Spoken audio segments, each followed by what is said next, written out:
Electrostatics की इस series में हमने पिछले 2 वीडियोस में चार्जेस के बारे में जाना था। आज हम कूलम्ब्स लॉ के बारे में जानेंगे।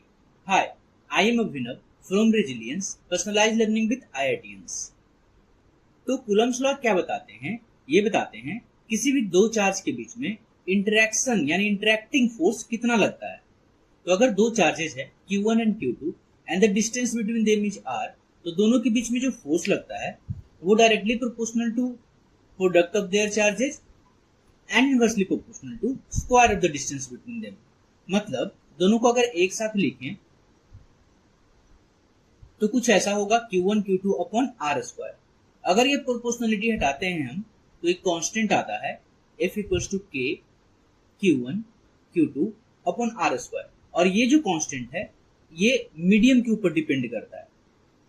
याद रखना, ये मीडियम के ऊपर डिपेंड करता है। मतलब अगर हम मीडियम चेंज कर देंगे तो दो चार्जेस के बीच का फोर्स चेंज हो जाएगा। जैसे अगर दो चार्जेस को हम एयर में R डिस्टेंस पे रखें तो जो फोर्स लगेगा एंड डिस्टेंस सेम करते हुए उसी चार्ज को अगर हम पानी में रख दे, वाटर में रख दे या कोई और मीडियम में रख दे तो फोर्स डिफरेंट होगा।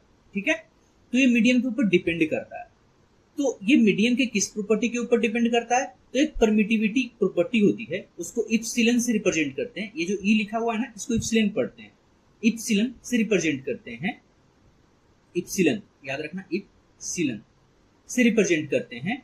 एंड एक्चुअली ये परमिटिविटी प्रॉपर्टी जो होती है वो क्या करता है, खुद के इलेक्ट्रिक फील्ड को सपोर्ट करना एंड दूसरे के फील्ड को अपोज करना। हम लोग देखेंगे in future permittivity and electric field ये सब में रिलेशन। बट ऐसा भी समझ लो कि परमिटिविटी जितना बड़ा होगा फोर्स उतना कम होगा किसी भी दो ऑब्जेक्ट के बीच में। ठीक है, मतलब एक के ऊपर दूसरे का इन्फ्लुएंस कम हो जाएगा। खुद को सपोर्ट करता है, दूसरे को अपोज करता है। ठीक है, तो ये इप्सिलन। तो एयर के लिए मुझे याद रखना है कि इप्सिलन की जो वैल्यू होती है, इप्सिलन नॉट एयर के लिए हम लोग बोलते हैं या वैक्यूम के लिए, इसकी वैल्यू होती है 8.85 इंटू 10 की पावर -12 न्यूटन की पावर -1 मीटर की पावर -2 कूलम स्क्वायर। क्लियर है? एंड के की जो वैल्यू होती है, मतलब जब हम एयर के लिए ई नॉट की वैल्यू यहाँ इप्सिलन की वैल्यू हम पुट कर देते हैं तो हमें जो के की वैल्यू मिलती है ये होता है 9 इंटू 10 की पावर 9 न्यूटन मीटर स्क्वायर पर कूलम स्क्वायर। क्लियर है ये? तो ये बेसिक हो गया कूलम्स लॉ का। एंड अगर हम इसका वेक्टर फॉर्म देखने को सोचे, मतलब अगर हम इसको, क्योंकि एक फोर्स है राइट, तो वेक्टर फॉर्म देखना होगा मुझे। तो अगर ये दो चार्जेज है, इन दोनों के बीच का डिस्टेंस R ले रहे हैं, इसके ऊपर फोर्स इधर लगेगा, इसके ऊपर फोर्स इधर लगेगा, एक दूसरे को अपोज करेंगे अगर पॉजिटिव चार्ज है तो। ठीक है, तो हम देख सकते हैं जो फोर्स की मैग्नीट्यूड होगी, चाहे मैं 1 के ऊपर बात करूं, मतलब फोर्स ऑन 1 ड्यू टू 2 ऐसे लिखते हैं वेक्टर में राइट। तो ये जो फोर्स की मैग्नीट्यूड होगी ये तो यही होगी K Q1 Q2 upon R square. But इसकी डायरेक्शन क्या होगी? डायरेक्शन आप देख सकते हो इस डायरेक्शन में है, एज्यूमिंग कि दोनों पॉजिटिव है तो इस डायरेक्शन में। इसका मतलब क्या है कि यहाँ पे ऐसे डायरेक्शन है, मतलब ये जो है ये फर्स्ट -2, ये R1 माइनस R2, R12 लिखा हुआ है राइट, इसको हम लोग लिखते हैं R12 वेक्टर। क्लियर है? तो हम लिख देंगे R12 का यूनिट वेक्टर, मतलब इसका डायरेक्शन किधर है, जिधर R12 का डायरेक्शन है इस फोर्स का डायरेक्शन उधर ही है। क्लियर है? ओके। एंड अगर फोर्स ऑन 2 ड्यू टू 1 लिखना होगा तो वापस से क्या लिख देंगे, मैग्नीट्यूड तो सेम होगा K Q1 Q2 upon R square, but इसकी जो डायरेक्शन होगी वो आ जाएगी R21 की यूनिट वेक्टर, क्योंकि इसका ये डायरेक्शन है। ठीक है, तो R21 की यूनिट वेक्टर। तो इस तरीके से हम लोग वेक्टर फॉर्म लिखते हैं किसका, कूलम्स लॉ का। क्लियर है? क्योंकि ये एक वेक्टर क्वांटिटी है फोर्स, तो मुझे वेक्टर फॉर्म लिखना था। इसके बाद हम लोग सुपरपोजिशन के बारे में बात करते हैं। मतलब क्योंकि एक वेक्टर है तो हम लोग देखते हैं कि अगर यहाँ पे एक Q1 चार्ज है, एक स्मॉल q यहाँ पे, and let's suppose the distance between them is R, and हम लोग अज्यूम कर रहे हैं फिलहाल कि सारे जो पॉजिटिव है, सारे जो चार्जेस हैं वो पॉजिटिव हैं, तो इसके कारण इस क्यूब पे फोर्स किधर लगेगा, इस डायरेक्शन में लगेगा। एंड इसकी वैल्यू कितनी होगी, इसकी वैल्यू होगी K Q1 Q upon R1 square. Clear है? लेट्स सपोज हमने एक यहाँ पे चार्ज रख दिया Q2, क्या Q2 के कारण भी स्मॉल q पे चार्ज, स्मॉल q चार्ज के ऊपर फोर्स लगेगा? यस। एंड उसकी डायरेक्शन क्या होगी, इसकी direction line joining Q2 and Q की तरफ, ये डायरेक्शन होगा। क्लियर है? एंड इसकी वैल्यू क्या होगी, K Q1 Q2 Q upon R2 square. तो अगर मुझे नेट फोर्स निकालना होगा तो क्या करेंगे, तो वेक्टर सम करेंगे। क्लियर है? तो ये जो रिजल्टेंट निकालते हैं ना वेक्टर सम करके, जैसे यहाँ Q3 भी आ सकता है, अगेन इसका इस डायरेक्शन में होगा अगर सेम चार्ज है तो, अगर अपोजिट चार्ज है तो अट्रैक्टिव इन नेचर होगा। ठीक है, तो इन सब का जो वेक्टर सम होगा, रिजल्टेंट जो वेक्टर सम करते हैं ना, उसको हम लोग सुपरपोजिशन बोलते हैं। क्लियर है? अच्छा, अब ये जो Q1 है, Q1 एंड Q के बीच में फोर्स क्या लग रहा था, K Q1 Q by R1 square, ये लग रहा था। क्या Q2 के आने की वजह से इसका कोई चेंज आया? इसका कोई चेंज नहीं आया। हाँ, रिजल्टेंट चेंज हो गया है। मतलब कि अगर दो चार्जेस के बीच में जो फोर्स लग रहा होता है, फोर्स अभी भी वही लग रहा है, सिर्फ रिजल्टेंट चेंज होता है। अगर कोई नया चार्ज आता है तो नए चार्ज की वजह से ना, जो पहले दो चार्जेस थे उनके बीच का कोई भी इंटरेक्शन फोर्स चेंज नहीं होता। हाँ, रिजल्टेंट फोर्स बदल सकता है या चेंज हो सकता है। क्लियर है ये? तो ये है सुपरपोजिशन। ठीक है?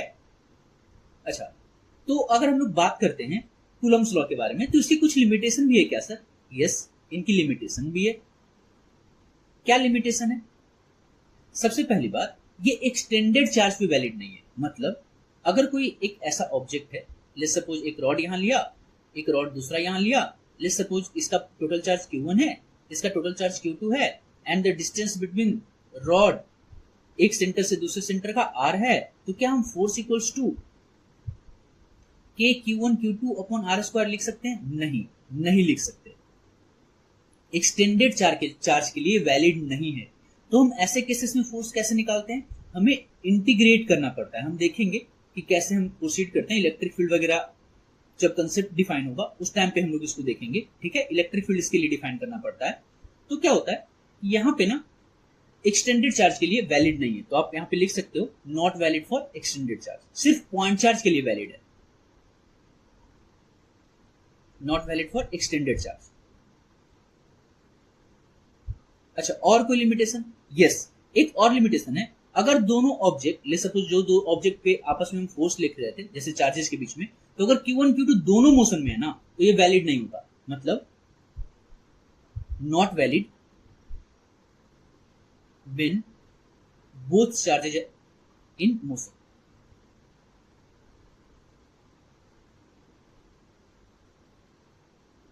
याद रखना, बोथ अगर मोशन में, दोनों चार्ज मोशन में, तब वैलिड नहीं है। अगर दोनों रेस्ट में तब भी वैलिड है, या एक रेस्ट और एक मोशन में तब भी वैलिड है। क्लियर है?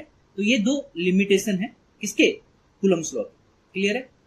अच्छा, लेकिन जब हम कूलम्स लॉ के बारे में बात करते हैं तो ये जो फोर्स है F equals to K Q1 Q2 upon R square, अगर हम इसको ध्यान से देखते हैं ना, तो ग्रेविटेशनल फोर्स याद आता है, राइट? क्या था वो? F equals to G M1 M2 upon R square. ये ग्रेविटेशनल फोर्स है, ये इलेक्ट्रोस्टैटिक्स फोर्स है। दिख रहा है क्या सिमिलरिटी? राइट? तो इसमें क्या सिमिलरिटी है कि आप देख सकते हैं प्रोडक्ट ऑफ चार्जेस के ऊपर डिपेंड कर रहा है, यहाँ प्रोडक्ट ऑफ मास के ऊपर डिपेंड कर रहा है। डिस्टेंस के स्क्वायर के इनवर्सली प्रोपोर्शनल है, यहाँ भी डिस्टेंस के स्क्वायर के इनवर्सली प्रोपोर्शनल है। एक कांस्टेंट यहाँ भी है, एक कांस्टेंट यहाँ भी है, बट दोनों कांस्टेंट में डिफरेंस है। ये के कांस्टेंट मीडियम के ऊपर डिपेंड करता है, ये यूनिवर्सल कांस्टेंट है। मतलब ये मीडियम के ऊपर डिपेंड नहीं करता, ये यूनिवर्सल है। मतलब ये मीडियम के ऊपर डिपेंड नहीं करता। आप किसी भी मीडियम में रख दो दो ऑब्जेक्ट जिसका मास m1 एंड m2 है, r डिस्टेंस पे, तो ग्रेविटेशनल फोर्स सेम हो। तो इसका कांस्टेंट का एक बड़ा डिफरेंस आया। दूसरा बड़ा डिफरेंस क्या है कि ये ना सिर्फ और सिर्फ अट्रैक्टिव इन नेचर होता है। और ये कैसा नेचर शो करता है? Attractive as well as repulsive.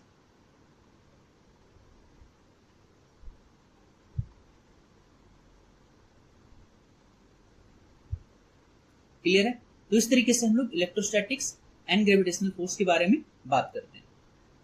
Okay, इसके बाद क्या होता है कि अगर हम लोग बात करते हैं फोर्स एंड डिस्टेंस के बीच का, तो हमें पता है force is proportional to 1/r square, मतलब inversely proportional to square of the distance between them, right?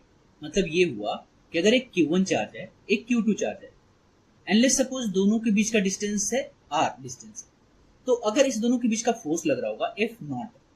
Clear है?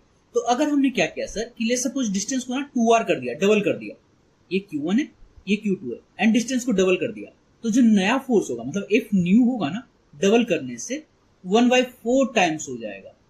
क्यों? क्योंकि इनवर्सली प्रोपोर्शनल है किसके, स्क्वायर के डिस्टेंस के। क्लियर है, मतलब f is proportional to 1/r square. तो अगर हम r को डबल करेंगे तो ये क्या हो जाएगा, 2r का स्क्वायर, मतलब 4 आ जाएगा नीचे डिनोमिनेटर में। क्लियर है ना ये। तो इसी तरीके से अगर 3 टाइम्स कर देंगे तो f/9 हो जाएगा, 4 टाइम्स कर देंगे f/16 हो जाएगा, 10 टाइम्स कर देंगे f/100 हो जाएगा। क्लियर है ये। तो ये हुआ f is proportional to 1/r square के ऊपर। ओके, होपफुली इतना समझ में आ गया होगा।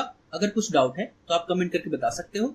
नेक्स्ट वीडियो में हम इससे रिलेटेड क्वेश्चंस देखेंगे, कैसे कॉम्पिटिटिव एग्जामिनेशन या बोर्ड में इससे क्वेश्चन आते हैं। डायरेक्ट कुरम स्लॉट से भी क्वेश्चन आते हैं कई क्वेश्चन, तो वो हम नेक्स्ट वीडियो में सॉल्व करेंगे। ठीक है, कोई भी डाउट हो तो आप कमेंट सेक्शन में पूछ सकते हैं। मिलते हैं नेक्स्ट वीडियो में। ठीक है।